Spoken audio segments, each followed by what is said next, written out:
There's an actionable step that I think you should take right here, right now, and that you should continue doing every single day for the rest of your life. That is to never put your phone in your pocket again.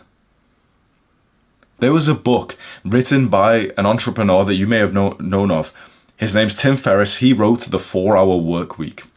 He also wrote another book that you've probably not read, and the book title was The 4-Hour Body. And inside of this book, he gave these weird hacks for you to improve your body, and one of them was a way to double your sperm count, which also increases your testosterone.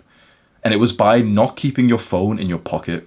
So this guy, he's like an entrepreneur author, he ended up finding that he had like pretty bad sperm, and he has multiple tests. He tries to change his lifestyle, but nothing really works. Then he eventually sees some papers that show that the phone radiation can cause testicular cancer. So he tries that. Instead of keeping his phone in his pocket, he gets like one of those runners, you know, like the armband that runners sometimes use, and they keep their phone in there. He starts just keeping his phone in there. Testosterone and sperm instantly shoot up. This book he published, I believe it was over 10 years ago.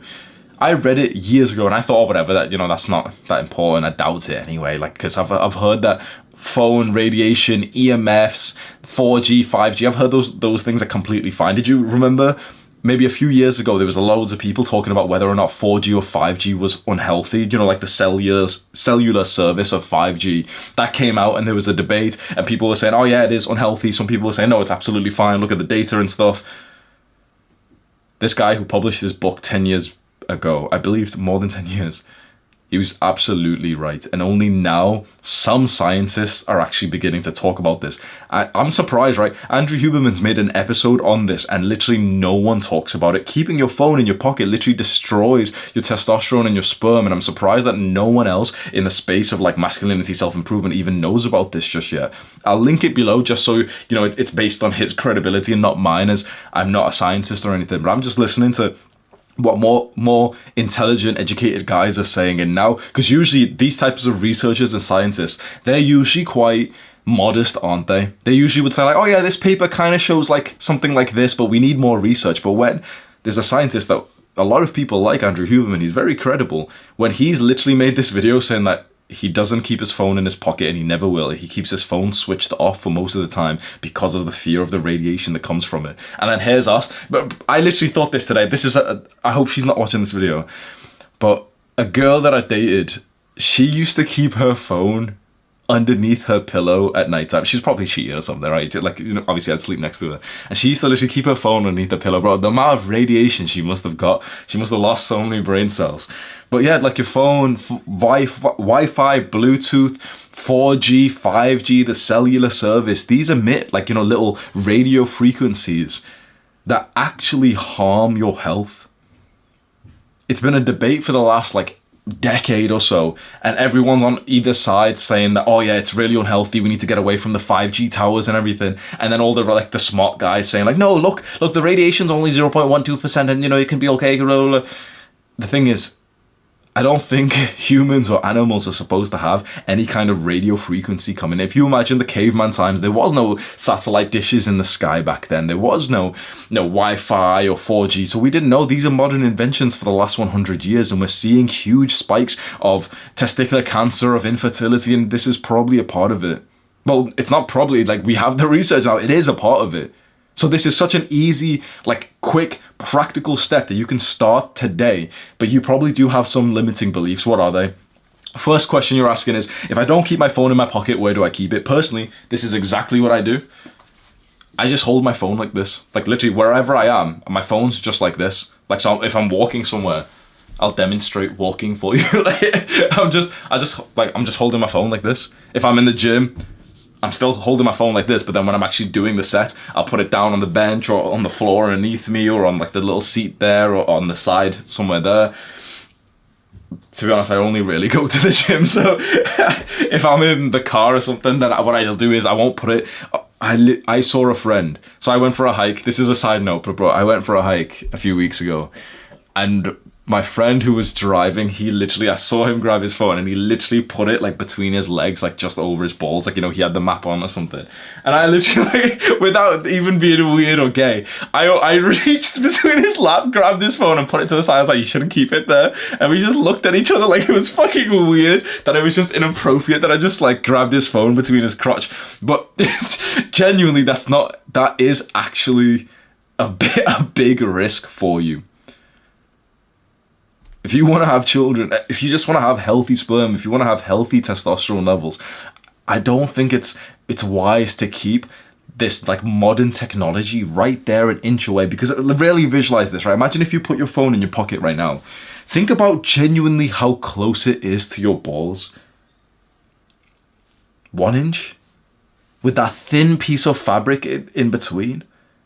I had read, and I'm not sure how accurate this is, but that the radio frequencies, imagine like, you know, what the issue is, that actually drops off exponentially because it spreads through distance. So what this means is your phone being literally 1 or 2 inches away from your balls is harmful because it's so close. But all you have to do is just move it a few inches away, and that will actually mean that it's exponentially less harmful because the kind of radiation frequency kind of thing, that kind of like disperses because there's a bit of distance.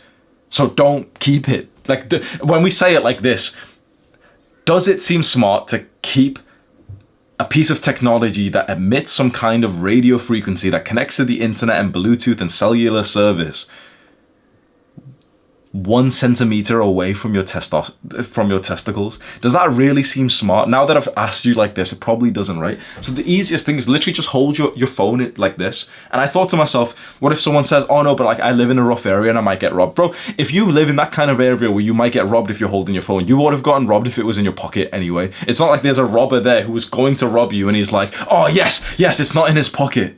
Because if it was in his pocket, I wouldn't have. And then, you know, he sees you just like put it in and he's like, oh man, oh, I've got to go find another guy now who doesn't have his phone in his pocket. Like, if you live in that kind of place where like you're seen as a target because you're holding your phone, you'll probably get robbed if it was in your pocket too. And if anything, bro, if you're holding it, it's probably harder to steal. Like at that point, it's like, okay, this is a weird example we dive in deep to, but at that point you'd actually get like full on like assaulted, robbed, for them to snatch it from your fingers. But if you're holding your phone, it's probably harder for someone to take it from your hand than it is for someone to take it from your pocket. Pickpocketers are very common in a lot of countries. For someone to take it from your hand when you've already got like a grip on it, that's like a full-on confrontation where he's pulling it, you're pulling it. At that point, it's like it's a PvP-enabled society you're living in, and you've got less worries than like, oh man, it might be logistically easier for them to take my phone off me if I'm holding it and I've got a weak hand grip.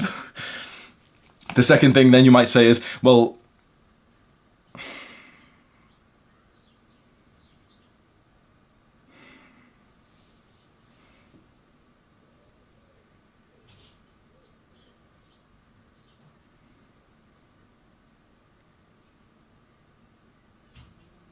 I was just going to pause the video and just like cope for a second, but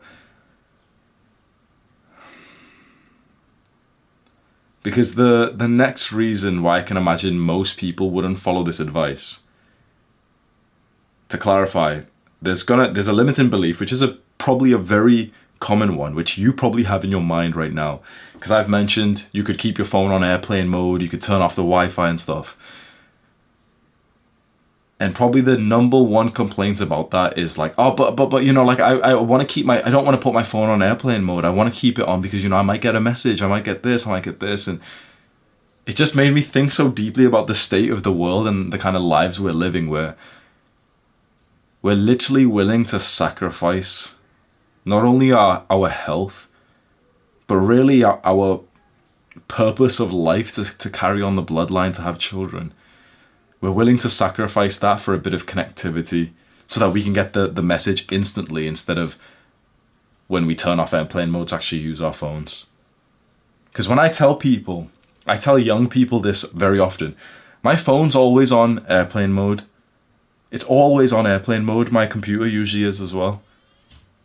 In fact, at home, I literally have the Ethernet cable, you know, like the internet cable. It's plugged in. I had to buy the biggest one, like 50 meters. It's plugged in downstairs. My room's the furthest one away. And I could just have Wi-Fi, but I literally got like my dad to put it in underneath the carpet flooring all the way up to my room because I didn't want that extra like radiation just like fucking frying my brain or something.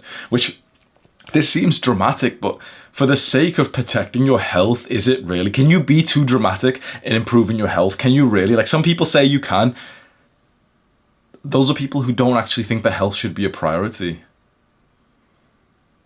So with the advice that I give, I'm often seen as an extreme guy. My phone is on airplane mode 24/7, apart from like the specific moments I go on my phone for something. I turn off the airplane mode, for example. I send the message that I need to send. Your phone updates, you receive the messages that you got. I've got 3 missed calls, so I look through them, check the voicemail, and I do that maybe 10 times a day. Is that like, that seems so different from everyone else, but really just think to yourself, how much would that negatively impact my life, really? Because I'm still replying to the people who I want to reply to. People are calling me and then just leaving a voicemail, or they're not leaving a voicemail, but then there's a missed number, so I literally just call that back. Oh, hi, you called me yesterday. Oh, okay. What am I missing out on? I think our brains have been injected with so much FOMO that for you to even consider something like not keeping your phone next to your balls, not having your phone emit all this radiation, not sleeping with your phone underneath your pillow, that seems kind of like scary for us, which is just so sad, because I totally understand why we get this FOMO, because we've started to associate our phone's usage genuinely with our social lives. It's like your tribe is now through the phone, and so if you take a step back through your phone or your computer and you're going on to like a dopamine detox, it feels hard to take a step back from social media, for example, because we've started to associate social media with our actual social connection, because it kind of is these days. But then when you think about the benefits of the life that you've gotten now that you use social media less since you've been watching my videos, it's worth it, right? I think this is the next step. And again, it seems kind of strange what I'm telling you, which is never keep your phone in your pocket again. Your phone's normal state should be that it's on airplane mode, and you purposely turn it off airplane mode with like something in specific in mind. And by the way, that's also an awesome way to just reduce your screen time as well, because you've just got intention. I literally will grab my phone for a purpose, thinking of one specific person to message, or, you know, to check this one thing, and I will turn off airplane mode and do that, and then turn it back on. I didn't miss out on anything in the meantime. Being disconnected from, you know, all the people around the world on your phone, it's like, it's not as bad as it seems, you know. Sure, you don't reply to someone as fast as possible, but the amount of extra focus that you get, the improvement to your mental health, and now we know through research, your physical health, your sexual health. It's a shame that more people don't follow this. Because even whilst I'm saying this, even whilst you're like nodding your head thinking, oh yeah, this is right, you know, normal people won't follow this, bro, there's a chance that you won't either. Because your phone's still on the normal mode, isn't it? It's not on airplane mode right now, is it? Now, you might cope and might say, yeah, I'm going to turn on airplane mode right now, you know, with a bit of like a bit of aggression. Yeah, I'm going to do it right now. That's not going to do shit, bro. That's not going to do shit. Because it's not about turning it on right now, and then 2 hours from now, you'll turn it off to message someone, and then you'll just forget to put it back on, and you'll go back to living your normal life. Just another self-improvement video for you to mentally masturbate over. If you want to make real changes to your life, which is what I want from you, otherwise these videos, and like, my breath is wasted. You know how much my voice fucking hurt, like my throat hurts after I record for like 2 hours straight for these videos. All for you to just like not even actually use the advice. So I'm not saying with a level of bravado and confidence, put your phone on airplane mode right now and be like, yeah, I'm taking action right now. But I want you to just sit and think deeply to yourself. Do you want to live the life of modern normal people? You don't, right? So then you need to start to see yourself and start to behave like someone who's totally different to them. And you need to be okay with that, because you need to understand there's trade-offs for everything. And so there seems to be a downside with following some of my advice, with detaching away from the Jeffries, with keeping your phone on airplane mode. That means that, you know, if someone messages you, you don't see it straight away. That seems like a bad thing. There's like something you're sacrificing. But what you're gaining is way more productivity. You're gaining more focus in your business, in your work. You want to grow a YouTube channel. You're not getting distracted by these random people, this fucking Discord group chat of your old friends who you don't even like, but you just can't seem to not reply to them. So every now and then you still hop on a game with them. Like, what are you losing if you detach away from that? From your phone a little bit more. When was the last time, and don't bullshit yourself, when was the last time you actually left your house without your phone? It's actually a freeing experience. You could try that as a weird actionable step, which is somewhat related to this video. Just leave your phone, like straight away. What are you fearing now? You're probably thinking, oh yeah, that sounds like a good idea. But what about this? What if there's an emergency and someone messages me and they choose to message me instead of the emergency services? What if there's this? What if someone calls me? It's like you're starting to bullshit yourself. And the truth is, these aren't actually your thoughts. These are the thoughts that have been implanted into your mind by these companies that profit from your fear of missing out. That could be an interesting actionable step for the real 1%ers amongst us who actually take action. Keep your phone inside, take your house key, and just go for a walk with nothing to distract you, nothing to strip your presence away. No earphones. Oh yeah, but I'm just going to listen to an audiobook. Like, just be present with one thing at once, man. And never, ever put your phone in your pocket again. It's not that hard to follow this rule. Literally, wherever you go, just hold your phone like this. That's it. Just hold it like this. It's not difficult. Or just keep it in like a backpack, or just get a purse at this point, bro.